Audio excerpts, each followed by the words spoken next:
good morning, or good afternoon, or good late morning, I would say, more than anything else. Hey, is that a thing, late morning? So today's coffee is another Yeti. I feel like Yeti, let me know.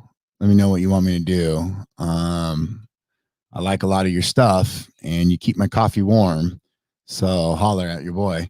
But this actually Yeti mug was I think a Secret Santa gift with the girls, and this is actually the start of the whole, I would say, the Yeti project. And what the Yeti project was is, and it's funny because there's a guy, I call everybody a kid, named Josh Reddy, good friend of mine. He actually kind of got rid of most of his most of his cups and stuff, and went to predominantly Yeti type stuff in his house, and he didn't have to use as much cups, and so that kind of like pushed me in that direction. And then once this came in the Christmas gift and I adopted it, I went full Yeti. And then there was like, probably last couple years ago, I think it was last year, 2 years ago, there was like maybe even further, but like a Black Friday, some kind of online special where I just went crazy with it and attacked the Yeti shenanigans. So again, just classic espresso. I'm trying to minimize the half and half, the amount that I steam, but when you don't steam a lot, it bubbles. So, and then I'm also looking for a coffee mechanic. So if somebody knows a coffee machine artist, let's say, or mechanic, I need one. My pump is having some issues. I can replace it, but my hands aren't made for a machine like that. So I would prefer not to. And I'm not the strongest solder. Is that how you say that? I don't solder very well. So I don't want to be in charge of that. Okay, let's just move on. Let's get to our question today. Our question was, ask Coach Max, what is the best cert to get? I really like this question because to me, I have had and have some certs still left, but I've had so many certs throughout the years, keeping my CEUs. Imagine that now I've been doing this shenanigans for 19 years. Next year will be my 20th year. Started in 2001 as a personal trainer. And I also was doing some soccer coaching in 2000. So my coaching endeavor started around that time. And really, I thought this was a good question because I just put together 5 with kind of what I thought they would provide for you. And obviously, all certs are good and all certs are bad. And I remember there was a time, especially when I worked for Globo Gyms and I worked for 24 Hours and I worked for Equinox, that I would actually pride myself onto going and learning certifications that I did not agree with or that I had no clue of. And I wanted more knowledge. So therefore, I gathered this philosophy that if I wanted to argue something or I wanted to disagree with something, I would have to know and understand it thoroughly in order to disagree it. So there would be no reason to acquire a certification if I didn't know what it was. And if I was going to talk shit on it, even worse, right? And I didn't know what it was, or I hadn't gone through the process and I didn't actually pass the test, then it would be a problem for me. So that's where my mindset was. And I have test anxiety too. Let's just put that out there. I can get shot at. I can go through some real crazy stuff. But when it comes to a test, just thinking about tests, my hands are sweating right now. So I'm like, eh. But everything else in life, I'm pretty gun-ho, and I'll put myself in danger pretty easily, except for when it comes to a test.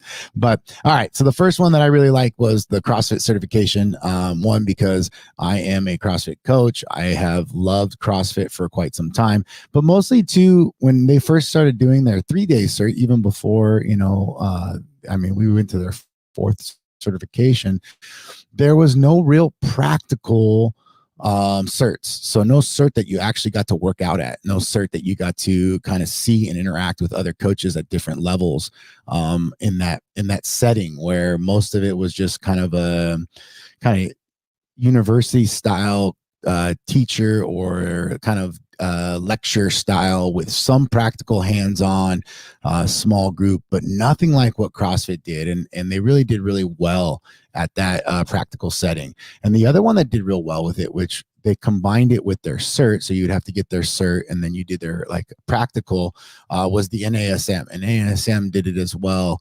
But for me, the working out and actually physically going through a full workout while you're getting certified is pretty important. I do wish that certain certifications would actually do that, or even perhaps do like ships in the night, where one day half the group works out and the other half coaches them, and then vice versa.